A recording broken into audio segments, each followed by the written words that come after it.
Welcome back to the second half of my lecture, Doing It the Hard Way, first given to the Royal Photographic Society on the 16th of February 2021. We were talking during the break about where the ideas come from, and as I said at the time, mostly from the art directors, but not necessarily always. Talking about ideas, Vincent, this was my idea. You know, other people help along these things as well. It's not just the photographer. My idea started off with I drew this up as a little sketch and handed it to my model maker. And I had little sinks, ordinary kitchen sinks, I guess, in each of these spots, identical sinks. Well, the model maker took the idea and he ran with it. And he did this for me. This is a set. This is a little box built. It's about 2 meters on a side and about a 2.5 meters, 2 meters deep. And each of these things is built in such a way that it can be rotated. So we built this set now in such a way that I could turn it 4 times and do the picture that gravity allowed each time and put them together. Now my mask system by this stage was of such a sophistication that I would have been able to do this in one. So it would have worked. Fortunately, a guy called Peter Holmes gave me a free day on the then brand new Mamba retouching platform. This is not the kind of thing a photographer would own himself. This is a sort of retouching studio device. So he allowed me, he said, okay, Jay, you can put this together on the machine. So I actually shot this separately. I didn't bother with the masks. This is the set. You can see how big it is. These are sitting on workmates here, cameras here. These things are guidelines. And so I'm using strings stretched from corner to corner. And the idea is I'm trying to line up the box with my camera lens so that these 2 centers are in the same position. I then have to get the camera the same distance from the set each time. We just rotate it, unbuild it and rotate it, then rebuild the next bit, and then set up the center of the camera so that it's in precisely the same position for the next time. At the same time we're doing this, by the way, we're also rotating all the lighting and we're rotating the background. This is one of my ideas. And but I was helped by the model maker who had really taken it a little bit further. And that was the whole thing about good advertising in those days was a team effort. You know, it was not just the photographer, but it would be the makeup people as well, the models sometimes. I didn't use models a lot, but I did use them. And again, this is a good example. These models were actually very, very good because they were very uncomfortable. I did this special effect the easy way. The floor is built up off the floor. Okay, so we can get underneath it and light it, bit of smoke, la-di-da. But I floated the people, like I said, the easy way. I went to see another friend of mine in the film business, and he hired me some harnesses and a very, very thin steel cables. And you can still see the cables in the shot. I don't know if you can see them here. I'll see if I can bring it up. Yes, you can see the cable running down there and one running down here as well. The problem was that the harnesses were very painful. And so this was really uncomfortable. We had them standing on boxes till we were ready to shoot and then say, okay, jump to it. So they would get up, they would have to suffer this pain and look really calm and wonderful. And that's why good models are so important. Excellent. I was really pleased. So the same 2 models, and this is a two shot picture. The other one was done in 1 shot. This was a double exposure here of the lightning, hand drawn lightning bolt. You know, I may have done this myself, or I may have got someone else, so I can't remember. But the important thing here really is how well it fits. My registration system was so good. If this line here had been a millimeter or 2 millimeters further longer, it would have intersected that wrong. And if it had been 2 millimeters short, there'd have been a gap. So I was really pleased that actually fit. And it did prove that my registration system, handmade by the way, worked really well. Everything in here is flat. This is, I had, again, working with a lot of professionals, a background painter who made this car for me. This is on a flat board. There's no curving in this at all. It's just a flat board, and she's painted the perspective in. Obviously, our camera position is fixed. Everybody knows where it is, so she can use that as a reference. There's another flat board in front of the people who were sitting on boxes, as I recall, to be the front of the car. This guy's got a flat umbrella, which is on a stand down here. And the houses in the background are cut out of flat flat cardboard, I guess, or maybe hardboard, whatever it was. This is all, again, flat, lit with filters, and then lit behind with another light. All shot on tungsten, by the way, in a higher studio. And then once that was all done, because everything is positioned the way I want it, I was able to then double expose in all these graphics, including the stars, and avoid the bits where the text was supposed to be and so forth. So it's all done quite carefully. As always, everything is always done carefully. This was built in my studio. It was about as big as I could, about as big as I could get it, really. It's all built on tables. So to get from one side of the studio to the other, you had to crawl underneath the tables to get over there. It's built on they gave me a big pallet of paper, So we broke all that down. This is all stacks of paper and then with a picture on top. The thing about F all the way again, F128, is that it takes a long time to get an exposure through of any items that, low light items you're trying to do at F all the way. So the shot was done with, I think it was done with flash, I think so. Anyway, we did the main shot, then we turned all the lights off, and we ran this machine about 50 or 60 times in order to get enough exposure through to show on film. I still have by the paper, I'm not quite out of it. We did another shoot and they gave me another pallet of paper, and I've been using free paper for the last 30 years. I love this one too. This is done at room temperature. There's the basic thing that makes it work is the front projection machine. What I've done is I've pasted a piece of that front projection material down onto the sword. And then it came as a paint as well. It wasn't as reflective, but it also worked. And I used that paint, I sprayed it on the anvil. So what you're seeing here is a slide, which is nothing more than a red filter with a cutout in it and a yellow filter behind it that's spreading across the whole of the picture, right? Spreading across the whole thing. It doesn't show, again, as I've explained before, on the model or the background or anything else. It only kicks back off the areas that have the front projection material on them. Under the thing here, the sword, is a little homemade pyrotechnic with an electric trigger. I used to make little bombs when I was a kid in Montana. And so that was skill didn't fail me. And I made this little mortar that, first of all, created the smoke, but also blew out little sparks and so forth here. So the idea was we got the model in, got him to, he was a fireman actually, got him to tense his muscles and hold it and stay still. I fired the pyrotechnic with the lens open to get the flash, waited till the smoke got up to here, and then fired the flash, just boom. Then the model had to stay still again, and we kept the lens open long enough to record these tungsten features. So that's the set. And you can see this little glow here. That's because I've got my Hasselblad now doing a picture of the set, and I'm right round, virtually next to the camera, to the camera setup with the half silver mirror and the front projection. It's all that business, and I'm close enough to it that you can begin to see a kickback from the projected slide.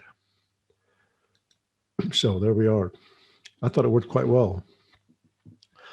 This is not as hard as it looks. The hard part, really, I said, you got to get your models right. We got to get your animals right as well.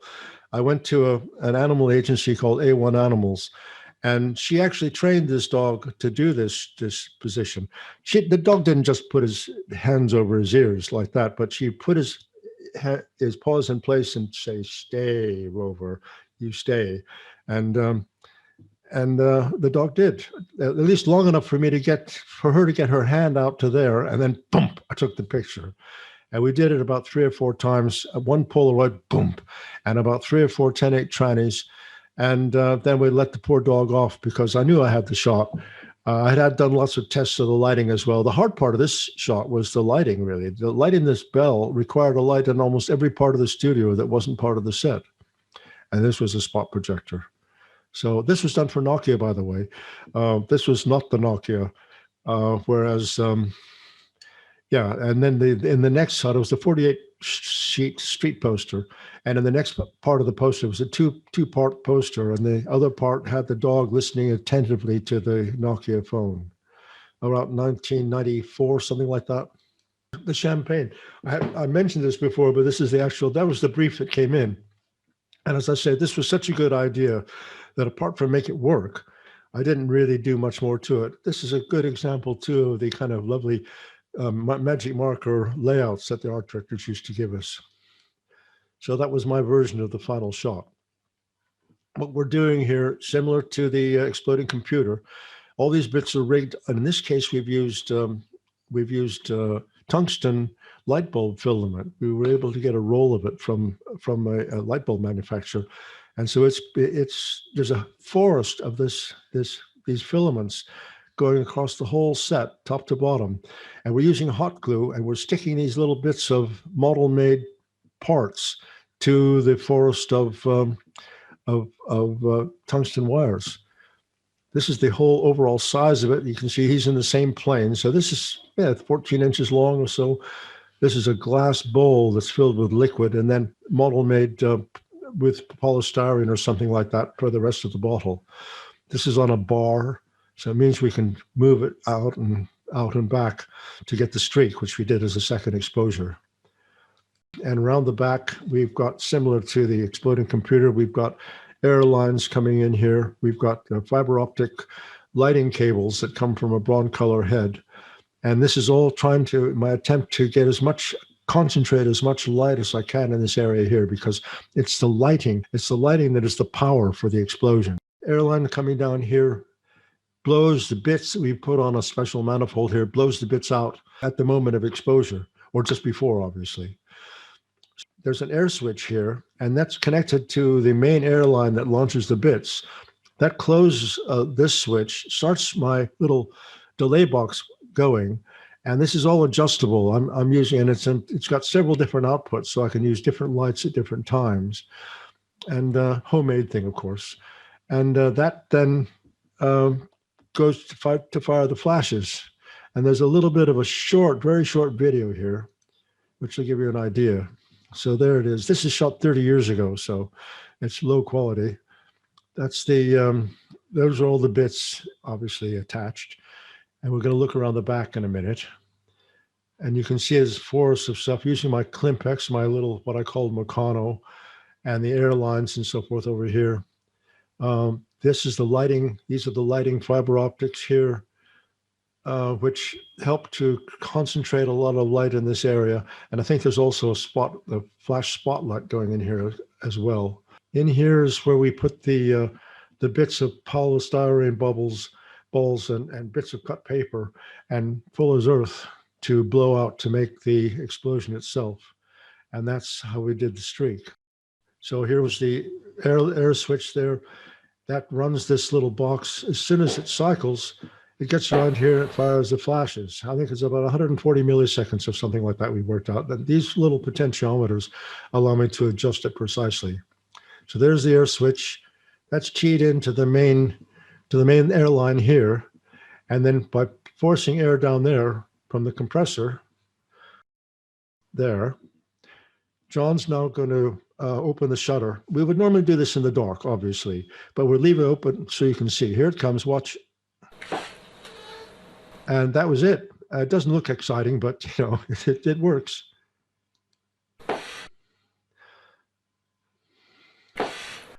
So this is another version of the same thing. And again, it's all rigged. All these bits are rigged on armatures or stuck to the thing or whatever works. But again, so it doesn't show because there's no retouching again. This is all done in camera on one piece of film. And then we did, as a separate exposure on the same piece of film, we did this to get the movement from the ball with tungsten light in this case. This was done with flash. And of course, the various delay circuits. And again, what I'm doing with these things is I'm doing it lots of times. Anyhow, I was quite pleased with this one as well. I'm pleased with much of this stuff, I have to say, but it was a lot of work at the time. But I was really dedicated to making it work well. And thank you for talking about the lighting, by the way, because lighting was, as far as I'm concerned, lighting is photography. So this was kind of a bit of artistic license. First of all, I'd had my computer by this time, so I didn't have to rig this bullet invisibly. I think there's a wire coming in that I cloned out. But in the same way that I did it before, I've got air going in here and I've got it blowing bits both ways. The reason that I've done it both ways is nothing to do with what actually happened, because the lily is a very fragile thing and there would be hardly any bits there at all anyway. But I was reminiscent of that wonderful shot we've all seen of an apple being shot with a high-speed photography of an apple being shot with a bullet, and we see the bullet come out and the bits come out the front, but we also see them come out the back for some reason I never entirely understood. But I reproduce it intentionally, and this is forced reproduction. I mean, I'm actually directing the air in these places in order to get that feeling for it. As I said, it's important to get light is what creates the explosion, but this shot was going to be on white. It was going to be a cutout on white, and I had no way of getting extra. You can't have extra white.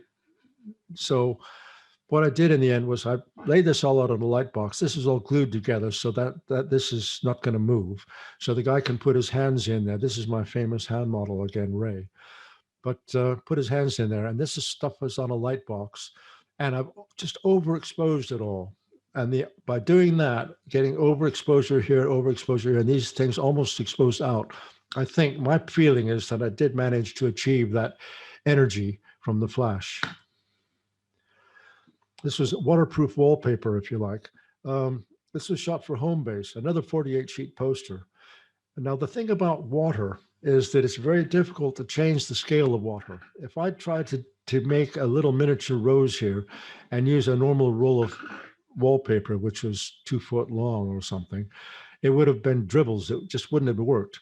So I used a real rose, real water, full size, and I made my wallpaper 9 feet wide by using a roll of background paper and rubbing down artwork that we had a studio make from us. These are rub downs made by an art studio, and the model maker just put these rub downs on the paper, and once it was all wired up and plugged into the mains, turned the water on and took the picture. Well, easy.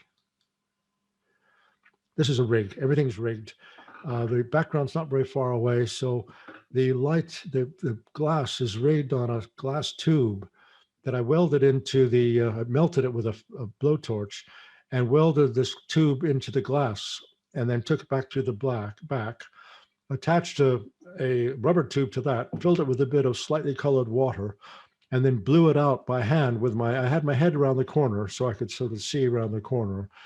And I just did it by hand. I held the shutter button in my other hand, so I blew the water. When it looked about right, I took the picture, blop. This was actually meant to be a dual shot that I did with an art director friend of mine called Martin Negus, and we were doing this thing with the Association of Photographers. Photographers do it both ways or something. And the idea was that we were supposed to reverse roles, and we did kind of. So this was my idea, and he was supposed to be the photographer, which he was to an extent, but I think I finally had to do the last little bit. A long campaign from a company, agency called Roos, and I think it was for Raycall, but I don't remember exactly for sure. But this is a model-made light bulb. It's about 12 inches high, and it just basically, it comes in parts.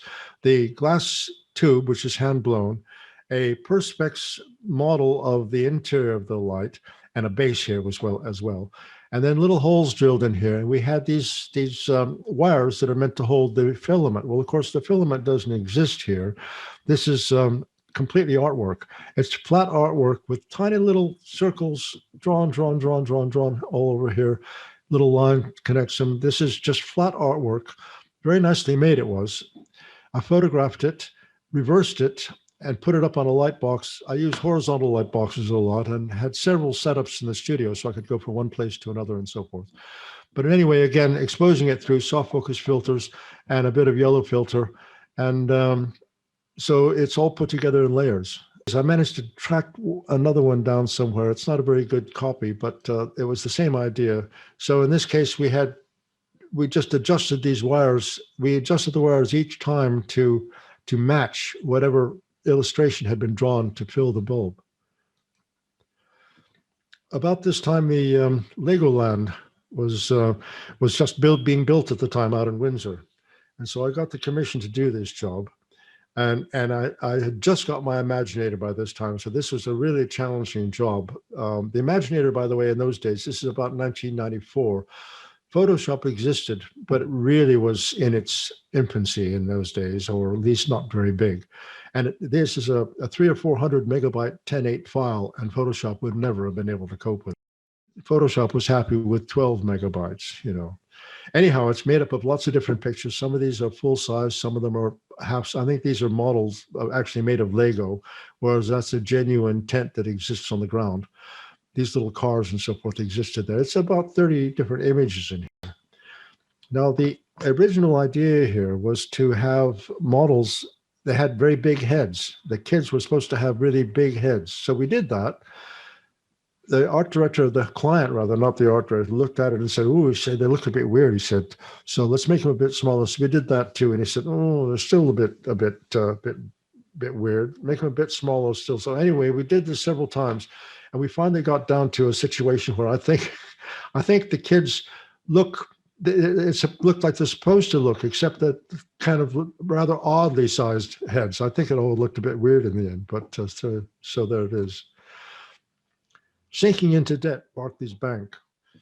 I shot the background first in Whiteley's up in Queensway, and I had my assistant and a friend standing in here. We shot it after the close of play, of course. And they're just rocking themselves back and forth to get a kind of bit of movement here. I then having done my measurements as always, I went back to the studio. I got a big cistern, something like 3 foot high and 3 feet wide, something like that, circular tub, filled it full of warmish water. But I put in, well, I didn't, it's not water, it's milk, of course, or at least very thin milk made by dumping 2 large cans of milk powder into this tank. And the reason I did that is because I wanted to get a match of the liquid to the color of the floor. So that little area there is the actual milk or watered down milk of the tank, as is this wet edge, just the wet edge as it goes along here, just the edge. The rest of it is blended into the actual floor at Whiteley's. And then the distortion tools of the Imaginator worked well to screw these, to pull a little bit of distortion off the tiles to make it look a bit more real. Oops. I didn't do many cigarette posters, but by the time I did this shoot, they were no longer legal in England. We'd stopped having much cigarette advertising by then. So this was done for the Far East. But we shot this real race car. I think it was the Formula 3, and we shot it in a car studio. Again, the idea of car studios is you light the studio and you shoot the reflections. So that's why all this nice smooth light comes from all the smooth surfaces in the cove, in the car cove. This was painted with the logos, of course, and there's other features here. Again, we're using the Elimac dolly, which was mounted on the side on an extension arm. I tracked the dolly in and out on this thing while my assistant spun the tire, and we did I guess it must have been, it was a tungsten shot. We did a tungsten shot doing this back and forth. These guys are models. They were shot separately. And then the vanishing point here, I worked that out. What we did was the Imaginator had a wonderful tool that allowed you to lock the pointer in a particular direction. And so by using that tool, and it's amazingly good spreading algorithm, which allowed you to kind of spread the tones very smoothly. So we spread these things in. So although these lines were all there, I used the computer to reinforce them a bit, to make them a bit stronger. I'm using the Elimac to blur these cars. That's the racetrack. And the cars, as you see there, the ones in the background. And then we had a similar shot, same day in the studio. We put the camera on the dolly into the cockpit area and then tracked that back and forth, reinforced them slightly in the Imaginator. But there wasn't enough room for a model, so we put, I had, as it happens, similar to the artificial skin, I happen to have a couple of artificial hands lying around in the studio as well. So we stuck those in the gloves and made it work like that. This area back here, on the other hand, is done with smoke and lighter interference. So again, we fill the studio with smoke, put a single light up at the back, point source-ish, and then put interference things in the way to create what we used to call God rays in those days. And then we did a similar thing here, but we put the helmet on the dolly. We tracked the helmet back and forth with the dolly to get the streaks. And again, model making. Now, this is all, there's computers using in these things, but I put these in because they do require a bit of thinking about.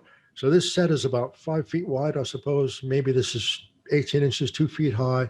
This is model made, and it's lit from inside anyway. So that was something that was the model maker did. And again, we used smoke at a separate exposure. We used smoke in the studio and did a single point source light here to create these God rays there. A lot of calculations, as always, to make sure the models all fit in the right places. Here we have little jewelry chains that are attached to nails, the same trick. And then the models are then put in, retouched in over the top of the nails. In here, I'd used the front projection material, the spray stuff, and I'd sprayed it on this, which a colleague of mine, Peter Seawood, had done once. And it seemed to work for him. He did a paint box, a pot of paint, some kind of pot of paint focus that was glowing. Anyway, it did work, but it didn't work well enough. So I got some reference trannies somewhere and I sampled the tones. I didn't take the pictures, but I sampled the tones of what was in those reference trannies and then used my computer tools to reinforce these tones and actually draw in most of these little sparks because it was about the only way I could get them to work. Mercedes ads, a series of ads, it's genuine, but where will you find it, was how the copy line ran. And this was an obvious location, but obviously I couldn't go to Stonehenge, but I went to Avebury. So you can see the hillocks here and the sheep, of course, which I always liked. But I mean, I set this up there, again, doing very careful measurements of where I had to be and how far away I was, and then built a set in the studio to shoot that bit and comp it all together. We had several of these to do, but here's another one, and you have to guess what this might be. But it's not so easy there, but then this might get a little easier. And if you were all in the same room, someone would be shouting out from the back, "Oh, I know what it is." And here's what it is.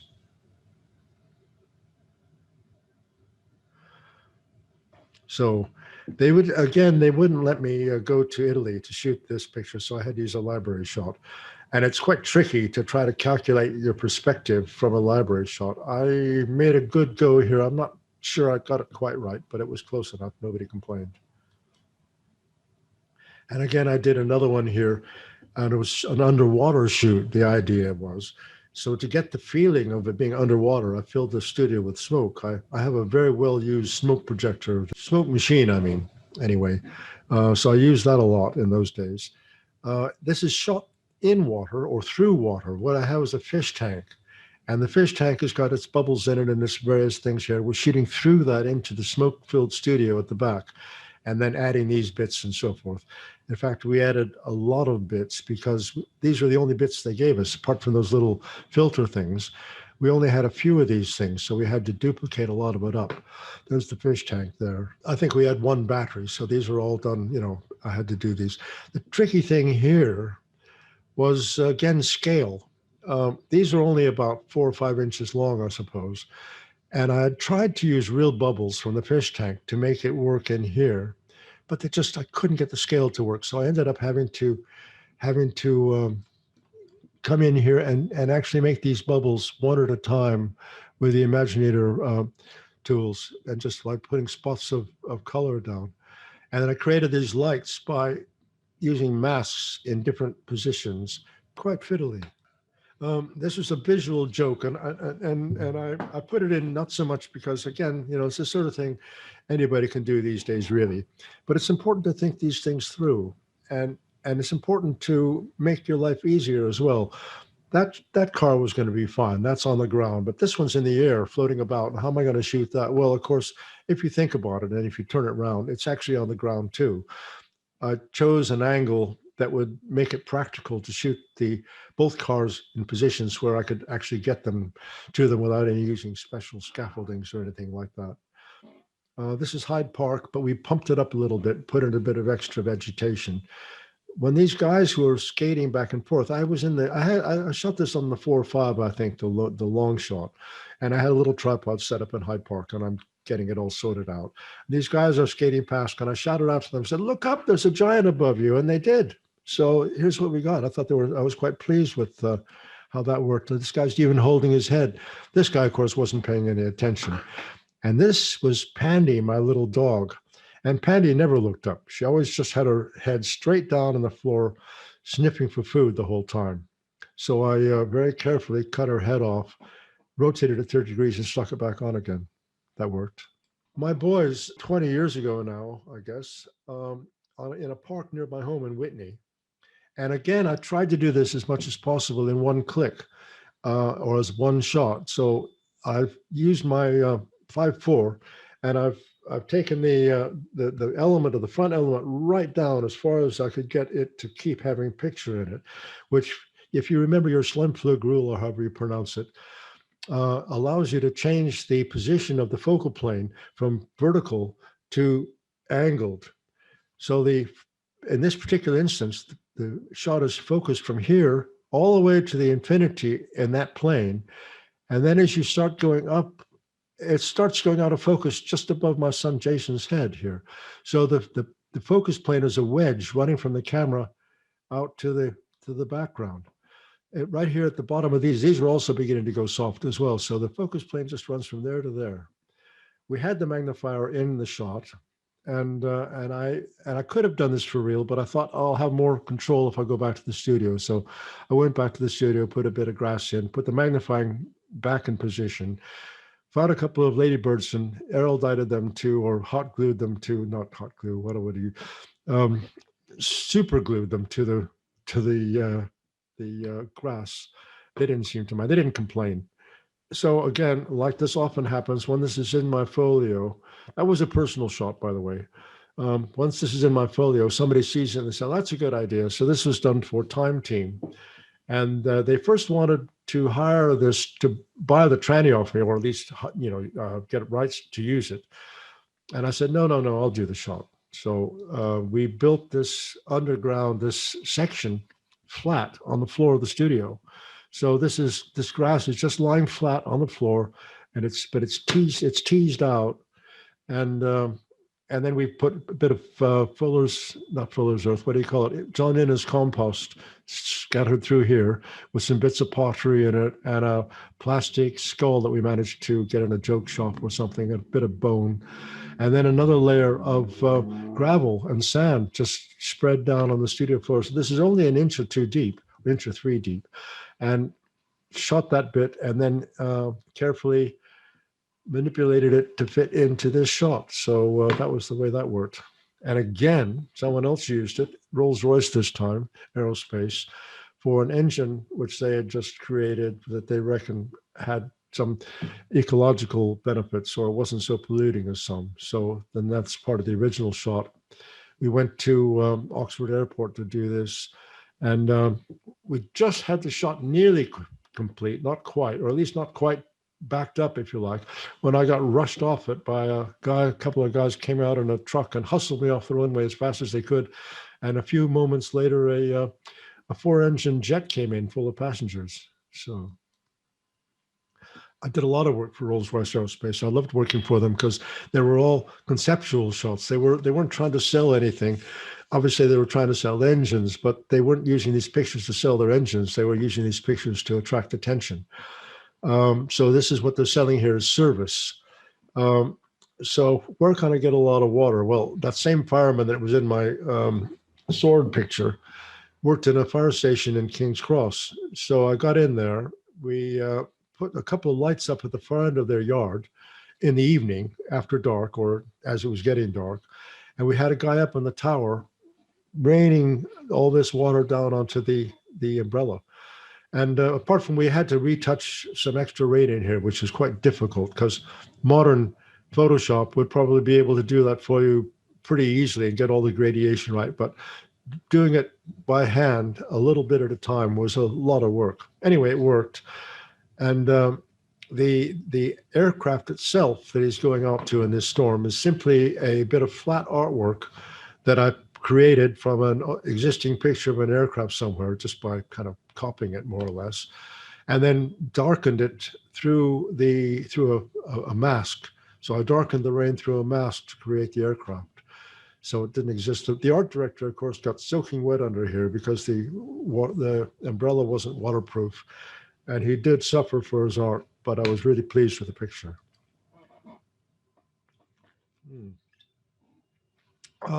Again, Rolls-Royce, they were getting into oil and gas. And I'd worked with very thick oil. I needed to use a very viscous oil material to make this work. But I'd used something called STP in the past, which was a fuel additive, which was very, very sticky. And it would have worked. It had the right viscosity, but it was really hard to handle, and it very hard to clean up. It was resistant to most solvents. It made it was a nightmare. I got to find something easier than that. So I thought about it a while, and in the end, I used honey. I built a little box about, I don't know, a few inches, kind of a wedge shape, maybe 3 or 4 or 5 inches deep, filled it full of honey. I bought a case of honey, poured it all in there. I had airlines going in here, and then I had very careful controls. My compressor had some very good controls on it, as did my airlines. I had little valves, and I could get the air adjusted so it just came through at the right amount to make the proper bubbles at the right time. So we shot this all with that. There was a few little shadows from the airlines, which I was easily able to clone out. And then we shot this separately on a bit of glass. It's just some plastic letters. Again for Rolls-Royce, and in this one, I thought this one was going to be easy. We'll get a sunset. We went out to Westward Ho or something like that to shoot this. Obviously, the original sun was only small, but it produced a nice long reflection, kind of that sort of quality, which was what I wanted. And I thought, well, all I'll have to do here is I'll just put a mask on it and I'll lighten it all up. But it didn't work. I mean, I would imagine lighting this up, just making it lighter, you just don't have the contrast. There was a very different quality of light that comes in these areas than it would have been in here had I just put a lighter or darker mask on it. So I ended up having to carefully comp all the bright areas of this over to the left and right to create this. I still used the mask to give me the correct outlines, and so I didn't find it difficult to draw over the lines, so to speak. But it was tricky. It wasn't as easy as I thought it was going to be. Again, Rolls-Royce, as obvious enough. This is virtually done for real in one click. The formulas are real. They were drawn on we made a blackboard and we cut these letters out on the blackboard. But of course, because there are no gaps to hold it together, we had to use a piece of clear perspex behind here to stick these little centers to. But nonetheless, we did that. And we then had a spotlight, point source again, and smoke, my favorite things, filled the full studio full of smoke, and shot the beams, the God rays, as we called them in those days. But there was and it damn near worked. It did work, in fact, but we just had a little bit of leftover leftover bits and bobs of stuff from the perspex that I had to clean up slightly on the computer. Interesting thing about it is that it looks like the light is down here and it's streaming up in this direction. But in fact, it's up here and it's streaming down and it's just missing the lens. But because of the perspective, it makes it look like it's going the other way. Anyway, again, a good art director, my art director, this is Martin Negus again, and he was very good draftsman, and he just managed to draw all this stuff up on the blackboard really beautifully. Rolls-Royce was making a new baby. They had a new engine, a new baby. So this looked like a fun shot. and I had the computer by that time, so I was reasonably confident that I would get it one way or the other. So, but I thought, well, one thing you got to make sure you do is have enough babies, because you can't rely on any one baby being able to perform at any one time. So I thought, right, okay, six, I'll get 10 babies. So I got 10 babies, but then we had a couple of friends with babies and they came along too. So we had 12 babies. Well, 12 babies means 12 mothers, of course, and 5 or 6 brothers and sisters, which is fairly inevitable. 5 fathers, which was unplanned for. The studio was full of babies. It was a high-stepping nightmare. You had to kind of be, it was not a big studio, 1,000 square foot, and that included the shooting area. So there were babies everywhere. There were little bottles, having little cries, having their nappies changed. It was quite something, really. It was also quite fun. So in the end, I did it in 3 separate pictures. I think there's these 2, this one, and those 3 or something like that, comped together. It was it was a pretty easy shoot, really, because I was really relaxed. I thought, whatever happens, I'm going to get it. And then the babies were relaxed and the moms were relaxed. And it was just really a lot of fun shooting all this. The sun. And this is in the days when they had beautiful lady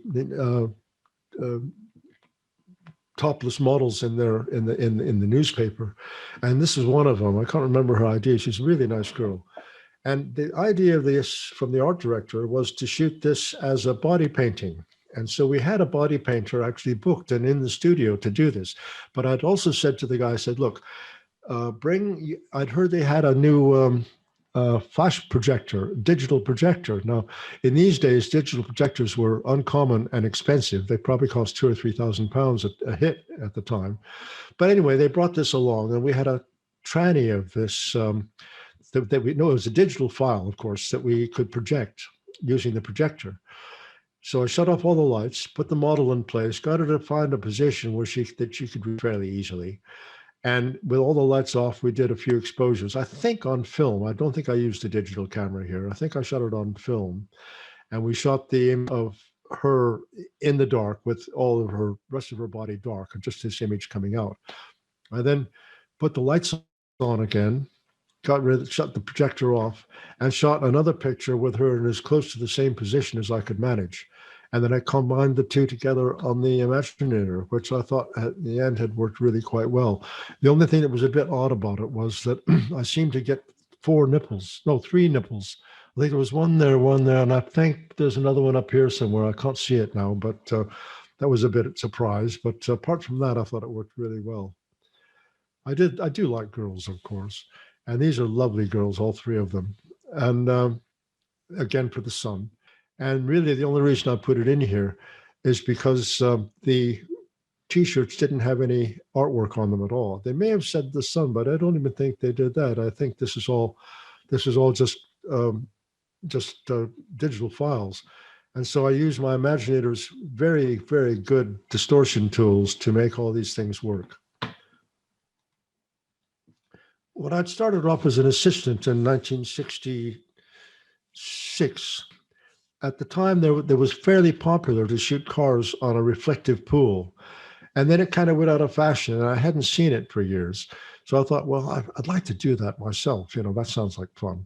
So I was given a free day in, this is a personal shot. I was given a free day at the Park Royal Studios, and I went along with a friend's Ferrari, and we built this pool using 2x4s and held together by hinges, these hinges that you could take the pin out and the thing would come apart. So we were able to prepare all this beforehand, take the pins out, and then pack it up to move it to the studio.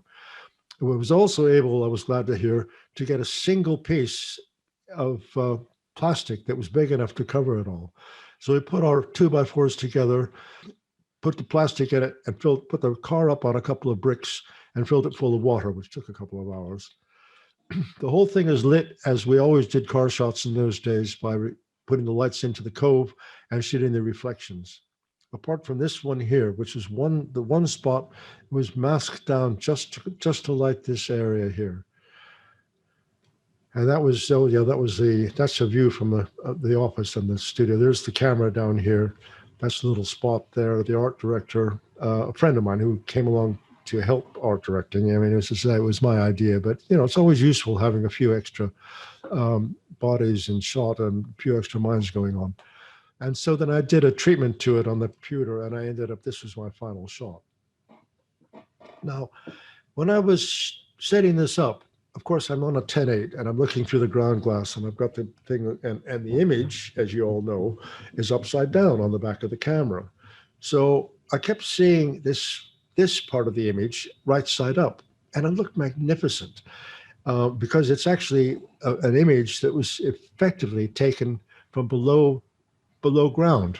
In other words, we're looking below the bottom of the car. I don't know how to quite explain it, but you can see it's not an image you'd normally expect to see.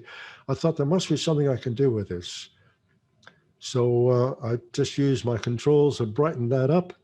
I darkened that down, and I ended up with this, which I loved. I thought that was really, really an interesting shape and quite stunning, really. Again, I left this in the, in the archive for a year. And one day when I had little else to do, I thought, well, I'll see what else I can do with this. So I got my notes out, which of course I've always got, and recalculated my various camera positions and put this together as a final version. This is it was done for a company called Dream Car Hire, and you could, for a few £1,000s or hundreds, depending on what you wanted, you could hire some fancy car for the weekend, and swan around with it. So this is Dream Car. We're looking for dream ideas. My art director Pete came up with this idea. So we dummied it up like this. So that's our dummy version, and we used that to get an idea of what the position of the car needed to be. So we then found a position where we can shoot the car on the ground in a practical way and make it work. So then that worked together like that. So that's the same shot as the one before. We did several others. I've cut them down a little bit because I didn't want it to run on too long. But this was another one for a gift. I think we put text in here. This was for text for the client to use. Shut the car here, and we used a foggy day. I love foggy days for cars outside because it's what I used to call God's light box, because you get these wonderful smooth tones, just like a car studio, without getting any ping reflections, any highlight reflections. I needed to work out what the ribbon was going to look like as a reflection in the car, and I did this as a dummy, and it was hard to work out, but I did kind of get an idea of how it was supposed to work, and translated that into something that does more or less work. So that was that. And then I thought this was one more thing we needed to go. We wanted to get as far out as possible, really, out of this world, even, if you like. So I was able to get this shot off of NASA. They will give you pictures, funnily enough. You can download these things. It's reasonable size files. I don't know, 2,000 pixels across, perhaps, or maybe even more. Reasonable size to use. They just say, don't embarrass us and give us a credit if you can. Anyway, one of these days I'm going to get a bucket, and a squeegee, and I'm going to put that in this guy's hands. So that's pretty much the shoot. That's pretty much it. But I did see this the other day when I was going past the co-op in my village, and I thought to myself, God, look at that. That's very familiar technique. What we've got here is we've got static things, static items. I think these are rigged. I believe the photographer has used something similar to my compressed air idea, and he's blown all these bits through the set. But a lot of these things are static and not moving because they're probably rigged in some way, or even comped in later, possibly. But I thought to myself, gee, that's interesting. I wonder if that guy came to one of my lectures 30 years ago. But that's it. How can I stop sharing this? Anyone still awake? Yeah, we're all still here. Thank you ever so much, Jay. That was just amazing work. I think you've obviously had an incredible career, but to actually see inside your studio and the amount of work that went into some of those shots was just amazing. Any questions from the gallery? No, what I will just say, though, is having had the benefit of seeing Jay's talk a couple of times in the flesh in the pre-Zoom days, What is really difficult to appreciate is the sheer quality of the original 10:8 transparencies. It's only when you see the original media and hold those up to the light, they are absolutely stunning, and you just don't get the same impression seeing them digitally projected or on Zoom as we are now. So the original images and the original files are absolutely stunning. Thank you. Did you have a question you'd like to ask at all, Neil? So I really enjoyed the show tonight. It was really good. No, that's great. Thank you very much. Thank you. Well, thank you very much. So, Jay, I think we're probably there. I think it's been a really amazing evening.